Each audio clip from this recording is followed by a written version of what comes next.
She had nothing but tattered clothes and a pair of worn-out shoes, yet her eyes held a spark that no hardship could ever extinguish. Emma wandered the streets, searching for scraps of work to survive, until one day, fate led her to the grandest mansion she had ever seen.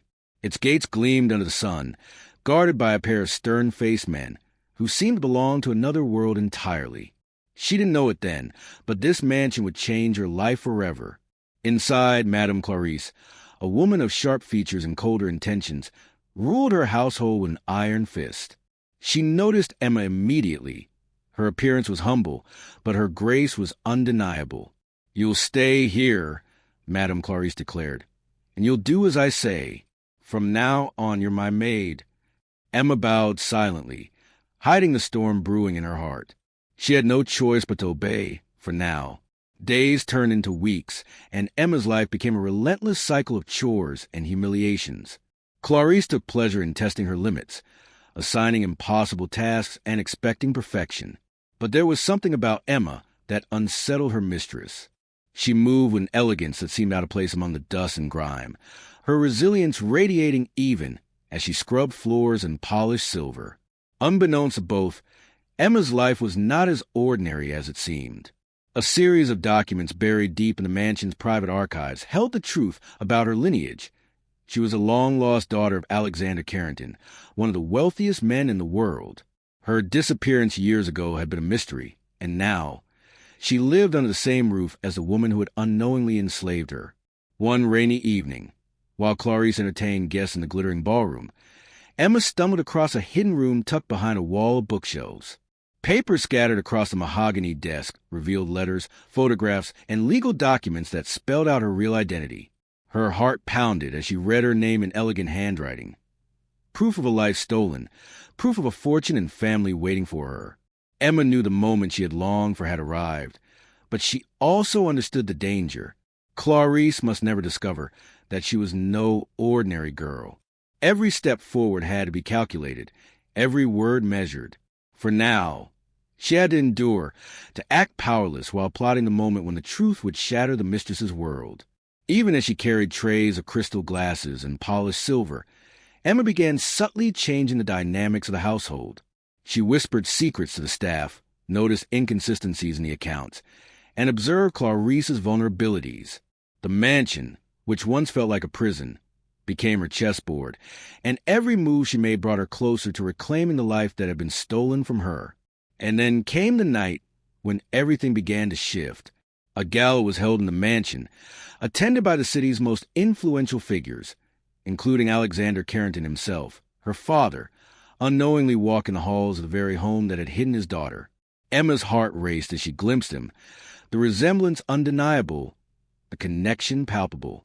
She knew it was only a matter of time before their worlds collided, before the truth emerged like a storm breaking over the estate. But how would she reveal herself? How could she confront Clarice without exposing herself to danger? Emma's mind raced, plotting every word, every gesture, every opportunity to reclaim her identity without tipping the scales too soon. The tension in the mansion was palpable. Each day a delicate dance on a knife's edge, each moment a step closer to revelation that would shake the Carrington legacy to its core. The mansion that night like a shadow, silent on the polished marble floors, her senses heightened with a mix of fear and determination. The gala's chandeliers cast sparkling reflections on the walls, and the sound of laughter, clinking glasses, and soft classical music echoed through the grand halls. Guests in extravagant gowns and tuxedos passed by, oblivious to the storm quietly brewing within their midst. Emma's heart thumped in her chest, but she reminded herself to stay composed. She was no longer just a powerless girl forced into servitude. Tonight, she was the invisible observer of a game she intended to win. Clarice floated around the ballroom in a silk gown of deep crimson, her face painted with arrogance and confidence. She didn't notice Emma lingering near the entrance, carrying a tray with champagne flutes, each step carefully calculated. Emma's mind replayed the documents she had found in the hidden study, memorizing each detail of her lineage, every hint of the fortune and influence that were rightfully hers. The thought that this very woman, Clarice, could be held accountable for the ignorance, or perhaps the greed, that allowed her to be hidden away, made Emma's fingers clench around the silver tray. Suddenly, a hand lightly touched her arm. Emma froze, instinctively keeping her gaze down. "You're tense tonight, aren't you?" a voice whispered. It was Thomas, the butler who had quietly watched over her since her arrival. His eyes, dark and knowing, held a mixture of curiosity and caution. Emma gave a faint smile, careful not to betray the knowledge she now held. "Just tired," she murmured. "The gala has been exhausting." Thomas nodded subtly, his gaze scanning the room before he stepped away, melting back in the background like the rest of the staff, who had their own suspicions but lacked the courage to act. As the evening progressed, Emma noticed her father move across the room with a presence that seemed larger than life. Alexander Carrington, oblivious to the fact that the girl serving champagne was his own daughter, engaged in conversations that made the room hum with power. His eyes occasionally swept the staff, stopping briefly on Emma. There was something in his gaze, a flicker of curiosity, a spark of recognition buried deep beneath layers of distraction. But Emma kept her expression neutral, allowing the moment to pass without incident. She couldn't risk revealing herself too soon. Timing, she reminded herself, was everything. Clarice, meanwhile, seemed to grow restless. Her sharp eyes darted at Emma more often than usual, suspicion lacing her every movement. The woman's vanity had always been her weakness. She prided herself on control, and yet tonight, something about Emma unsettled her. The girl moved with an elegance that was unnatural for someone in her position. She smiled when necessary, yet her posture, her quiet confidence, suggested a heritage far removed from poverty. Clarice's mind raced, trying to reconcile the impossible. How could mere Maid, a homeless girl brought in from the streets, possess such poise and quiet authority? The night took a sudden turn when a commotion arose near the grand staircase. A guest, drunk and careless, stumbled, knocking over a priceless vase. Gasps filled the ballroom as the vase shattered into pieces, the crystal fragments reflecting light like a cascade of shattered stars. Emma's reflexes kicked in instantly. She dashed forward, steadied the guest, and ensured no one else tripped over shards. The room fell silent, eyes turning toward her. Alexander Carrington, who had witnessed the scene from across the room, approached with measured steps. "You handled that remarkably," he said, his voice calm yet commanding. Not everyone would have reacted so quickly. Emma's pulse quickened at the sound of his voice directed at her. She met his gaze briefly, offering a polite nod, and then bowed subtly before retreating to finish her duties. The brief encounter, though seemingly insignificant, planted a seed of curiosity in Alexander's mind. There was something familiar about the girl's demeanor, a certain grace and confidence that lingered long after she had vanished into the crowd. As the gala continued, Emma slipped away from the bustling ballroom and made her way toward the hidden study, where she had discovered the truth. She knew Clarice often left the room unlocked during events, assuming no one would dare intrude. Tonight, Emma dared. The air was thick with the scent of polished wood and old books as she stepped inside. She reverently touched the papers and photographs she had uncovered days before, reaffirming the life that had been stolen from her. A tear slid down her cheek, but she quickly brushed it away. Emotions were dangerous. They clouded judgment, and she had none to spare. Hours passed as Emma studied the documents again, committing every detail to memory. Then she heard the soft click of heels against the floor, a sound that made her freeze instantly. Clarice entered the room, her eyes narrowing as she noticed Emma hunched over the desk. "What are you doing here?" she demanded, her voice sharp. Emma turned slowly, keeping her composure. "Just checking the study, madam," she said lightly, masking the adrenaline coursing through her veins. Clarice's gaze lingered, suspicion brewing. "You've grown bold, haven't you?" she said. "Bold or foolish? Perhaps both." Emma smiled faintly, a smile that carried both innocence and hidden defiance. "I only follow your instructions, madam," she replied, her tone steady. Clarice's eyes flashed with a mixture of anger and uncertainty. She had underestimated this girl from the very beginning, and for the first time she felt a flicker of fear that her control over the household was slipping. Meanwhile, in the grand ballroom, Alexander continued to skin the staff, an unshakable feeling settling over him. He couldn't explain why.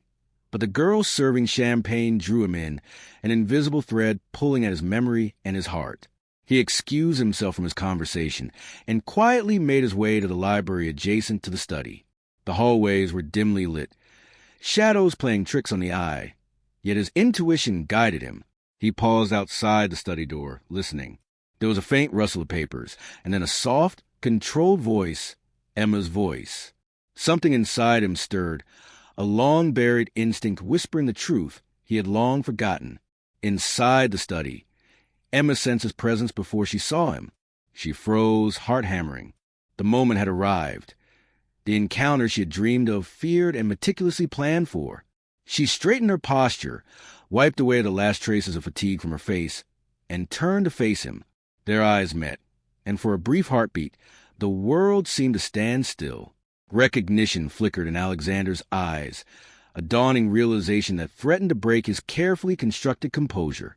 "Who are you?" he asked, his voice low, controlled, yet tinged with disbelief. Emma held his gaze, steady and unwavering. She could have blurted out the truth, claimed her identity immediately, but she waited, savoring the moment. Timing was crucial. The revelation needed to hit with maximum impact to ensure that Clarice and the household would never underestimate her again. "You're looking at the girl who was stolen from you," she said softly, her words deliberate, heavy with meaning. Alexander's brow furrowed, disbelief warring with recognition. Slowly, the memories began to align. The missing child, the desperate search, the unanswered questions that haunted him for years. His eyes widened as the truth crystallized before him, a truth both beautiful and shocking. Emma's heart raced, but she kept her composure, sensing that this was only the beginning. The confrontation with Clarice, the reclamation of her identity, the upheaval of the mansion's delicate balance, all of it was about to unfold. And Emma, once a homeless girl forced into servitude, now poised on the brink of destiny, would ensure that every hidden truth, every betrayal, and every stolen moment would be avenged and reclaimed in her own way. The air in the study felt electric, charged with unspoken truths and the weight of years lost. Emma stood poised, her gaze steady on Alexander, who still struggled to process the revelation. Around them, the mansion seemed to hold its breath, as if it too recognized a monumental shift taking place within its walls. Emma had waited for this moment for so long. Every humiliation endured, every chore completed, every whispered insult from Clarice had been preparation for this. And now, finally, her patience was about to bear fruit. Alexander's hand trembled slightly as he reached out, his eyes glistening with a mixture of awe, disbelief, and overwhelming emotion. "Emma, it's really you," he whispered, his voice cracking with the years of longing, regret, and hope that had built up inside him. Emma's lips curved into a gentle smile. "Yes, Father, it's me. I never forgot. I never stopped searching, even when I didn't know where to look." Her words carried a quiet power, a statement not just of fact, but of resilience, of survival, and of destiny reclaimed. Outside the study, the mansion's grand halls were alive with the gala's music and laughter, completely unaware that the balance of power had just shifted irreversibly. Clarice, preoccupied with her own vanity and schemes, had no idea that the foundation of her authority was about to crumble. Emma's discovery and careful patience had put her in a position where she could act with purpose, and she intended to use it fully. A few moments later, with Alexander by her side, Emma made her way through the halls of the mansion. Guests turned their heads, curious at the unusual pairing of a humble, yet strikingly elegant, young woman walking beside one of the world's most powerful men. Whispers spread like wildfire. "Who is she? She looks familiar. I've never seen her before." Every step Emma took, every subtle movement, radiated confidence and command. She had gone from being invisible to becoming the center of attention, her presence impossible to ignore. When Clarice finally emerged from her private chambers, the effect was instantaneous. Her eyes widened at the sight of Emma, radiant in a simple, yet impeccably styled gown, standing next to Alexander. The audacity, the sheer brilliance of timing, struck her like a thunderbolt. For the first time, she felt vulnerable, exposed, powerless. Emma's smile, soft yet filled with undeniable authority, sent a chill down her spine. "I think it's time we discuss some long-overdue truths, Clarice," Emma said calmly, her voice slicing through the tension like a sharpened blade. Clarice attempted to mask her shock with indignation. You have no right," she snapped, her usual composure cracking at the edges. But Emma did not flinch. "I have every right," she replied evenly. "Every right to the life that was stolen from me. Every right to claim my place, not just in this house, but in my father's life and in the world I was meant to inherit." Her words carried authority, dignity, and a quiet fury that made even the boldest guest pause. Alexander stepped forward, placing a firm hand on Clarice's arm. "It's true," he said, his voice calm but commanding. "She is my daughter, and everything she says is true. Emma, you're finally home." At his words, the room seemed to hold its breath. Clarice's face paled, her years of manipulation and control suddenly rendered meaningless in the face of undeniable truth. Emma had not only discovered her identity, but she had done so in a way that left her unassailable, untouchable, and gloriously empowered. Emma's eyes met her father's, and for the first time in years, she felt whole. The years of wandering, of surviving, of being forced into servitude and humiliation, melted away in that moment. She was no longer a girl lost in the shadows. She was the heir, the daughter of a billionaire, and a woman whose resilience could never be taken away again. Alexander embraced her tightly, tears streaming freely down his face, and Emma allowed herself to be enveloped in the warmth she had longed for her entire life. As the gala continued around them, the shift in the mansion's atmosphere was palpable. Guests whispered excitedly, sensing the drama, the revelation, the power realignment. Emma stood tall, her posture regal, her aura commanding attention effortlessly. Clarice, now fully aware of her diminished control, attempted to speak, but her voice faltered under the weight of exposure and humiliation. She realized too late that she had underestimated the strength of a girl who had been forged by hardship, sharpened by experience, and guided by destiny. Emma had planned her next moves carefully. She addressed the household, her voice steady, confident, and compelling. "From today onward, this mansion operates differently," she declared. "Respect is earned here, not demanded through fear. I am Alexander's daughter, the rightful heir to this legacy, and I intend to restore every injustice that was done to me and to those who have been mistreated in this house." Her words rippled through the room, shaking even the most complacent of servants. There was no arrogance in her tone, only a commanding authority, a conviction that left no room for doubt. Over the following days, the Carrington mansion transformed. Emma worked alongside her father, reviewing records, reconnecting with allies, and quietly implementing reforms that would ensure fairness and justice within the household and beyond. Her presence alone inspired respect and loyalty. Servants who had once whispered about her weakness now sought her guidance and approval. Even Alexander's business associates began to notice her intelligence, strategic thinking, and unshakable resolve. She was no longer just a lost daughter. She was a force, a rising star in a world that had once ignored her existence. Clarice, meanwhile, faded into background, her influence crumbling. She attempted to resist, to reclaim control, but every effort was met with calm, precise authority from Emma. The girl she had once mocked, oppressed, and forced into servitude had become untouchable. Every word she spoke carried weight.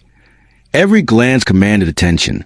The power dynamic that Clarice had relied on for so long was gone, replaced by Emma's undeniable presence. Despite her triumph, Emma remained grounded, her heart full of gratitude and love. She spent long evenings with Alexander, sharing stories of her years on the streets, her struggles, and the moments of quiet hope that kept her alive. They laughed, cried, and rebuilt a bond that had been fractured by circumstance but never by love. The mansion, once a prison of humiliation, became a sanctuary of belonging, resilience, and renewal.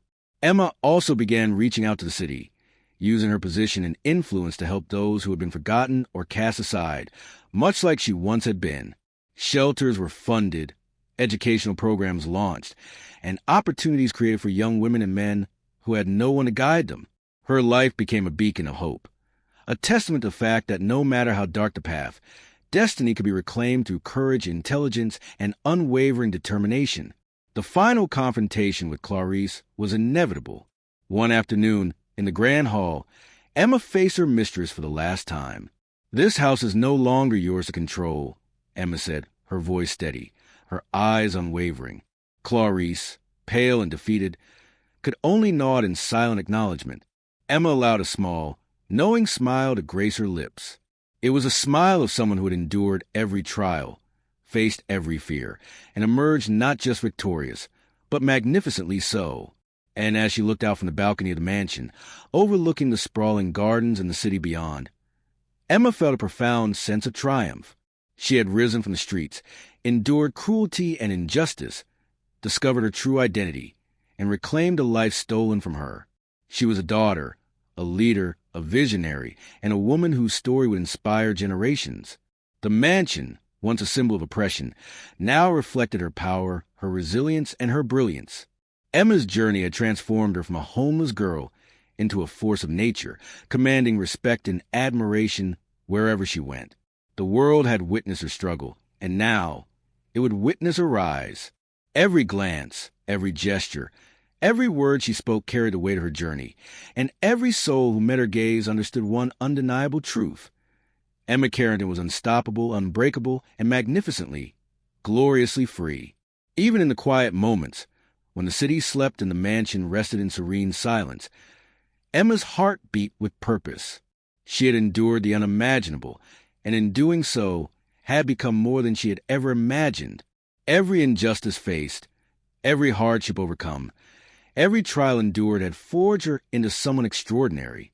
And as she prepared to step fully into the world she was always meant to inhabit, she knew that this was only the beginning. Her story, once defined by struggle and survival, would now be defined by triumph, impact, and a legacy that would echo through time. The winds of destiny had finally shifted, and Emma Carrington, the girl who had once been forced to scrub floors and hide her brilliance, now commanded the skies.